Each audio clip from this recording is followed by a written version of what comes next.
सत्ताय नमः। गायत्री महाविज्ञान प्रथम भाग। लेखक परम पूज्य गुरुदेव युग ऋषि पंडित श्री राम शर्मा आचार्य। आइए पढ़ते हैं, सुनते हैं और समझने का प्रयास करते हैं। गायत्री मंत्र हमारे साथ साथ। ओम भूर्भुवः स्वाहा तत्सवितुर्वरेण्यं भर्गो देवस्य धीमहि धियो यो नः प्रचोदयात्। अनुष्ठान की विधि। अनुष्ठान किसी भी मास में किया जा सकता है।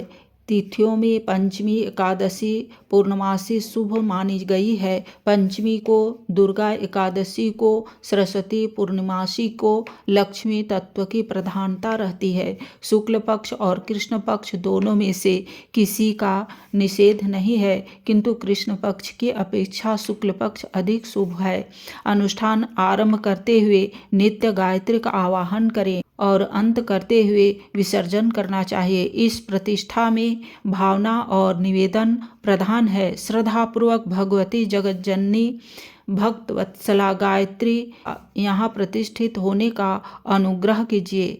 ऐसी प्रार्थना संस्कृत या मातृभाषा में करनी चाहिए। विश्वास करना चाहिए कि प्रार्थना को स्वीकार करके वे कृपापूर्वक पधार गई हैं। विसर्जन करते समय प्रार्थना करनी चाहिए कि आदि शक्ति, भयहारिणी, शक्तिदायिनी, तरन तारिणी मातृके अब विसर्जित होइए। इस भावना को संस्कृत में या अपनी मातृभाषा में कह सकते हैं। इस प्रार्थना के साथ साथ यह विश्वास करना चाहिए कि प्रार्थना स्वीकृत करके वे विसर्जित हो गई हैं। कई ग्रंथों में ऐसा उल्लेख मिलता है कि तप से 10वां भाग हवन, हवन से 10वां भाग तर्पण, तर्पण से 10वां भाग ब्राह्मण भोजन करना चाहिए। यह नियम तंत्रोक्त रीति से किए पुरुषचरण के लिए है। इन पंक्तियों में देवोक्त योग विधि की दक्षिण मार्गी साधना बताई जा रही है। इसके अनुसार तर्पण की आवश्यकता नहीं है। अनुष्ठान के अंतर में 108 आहुति का हवन तो कम से कम होना आवश्यक है, अधिक सामर्थ्य और सुविधा के अनुसार है। इसी प्रकार त्रिपदा गायत्री के लिए कम से कम 3 ब्राह्मणों का भोजन भी होना ही चाहिए।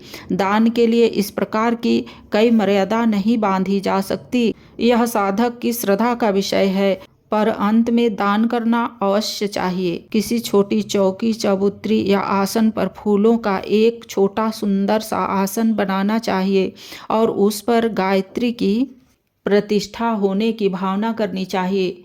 सकार उपासना के सार्थक भगवती का सुंदर सा चित्र अथवा प्रतिमा को उन फूलों पर स्थापित कर सकते हैं। निराकार के उपासक निराकार भगवती की शक्ति पूजा का एक स्फुलिंग वहां प्रतिष्ठित होने की भावना कर सकते हैं। कोई साधक धूप बत्ती दीप की अग्नि शिखा में भगवती की चैतन्य ज्वाला का दर्शन करते हैं और उसी दीपक या धूप बत्ती को फूलों पर प्रतिष्ठित करके अपनी आराध्य शक्ति की उपस्थिति अनुभव करते हैं। विसर्जन के समय प्रतिमा को हटाकर शयन करा देना चाहिए। पुष्पों को जलाशय या पवित्र स्थान में विसर्जित कर देना चाहिए।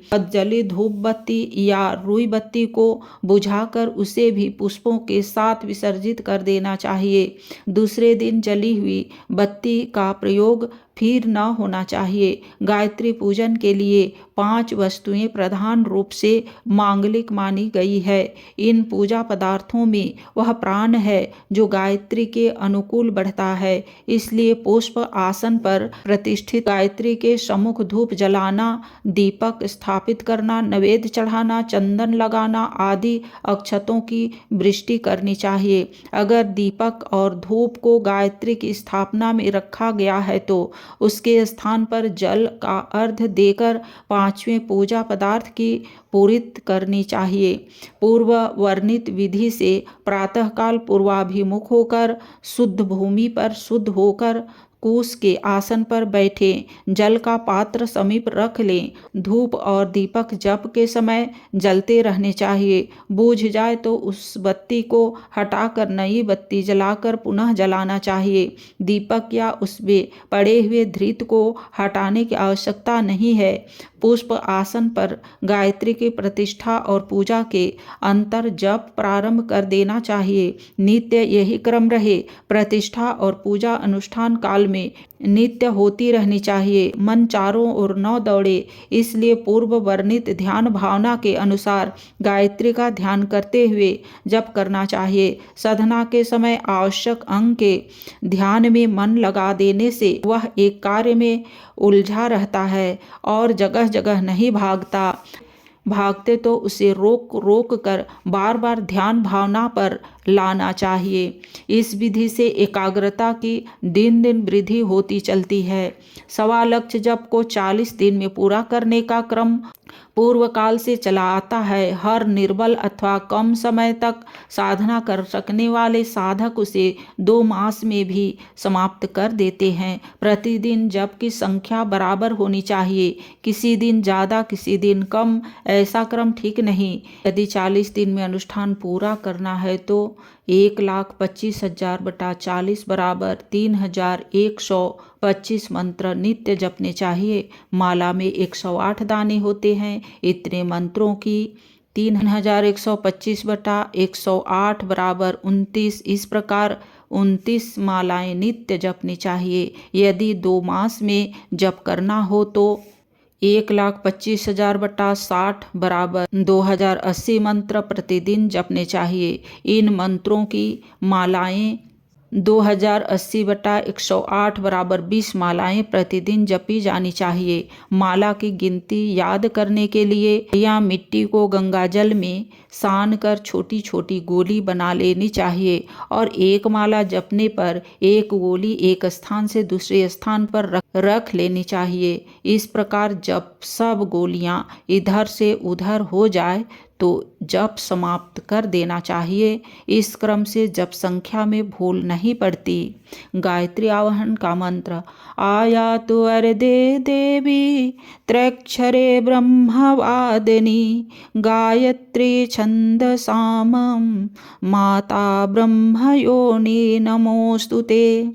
गायत्री विसर्जन का मंत्र: उत्तमे शिखरे देवी भूम्यां पर्वतमूर्धनि ब्रह्मणेभ्यो ह्यनुज्ञानं गच्छ देवी यथा सुखम्।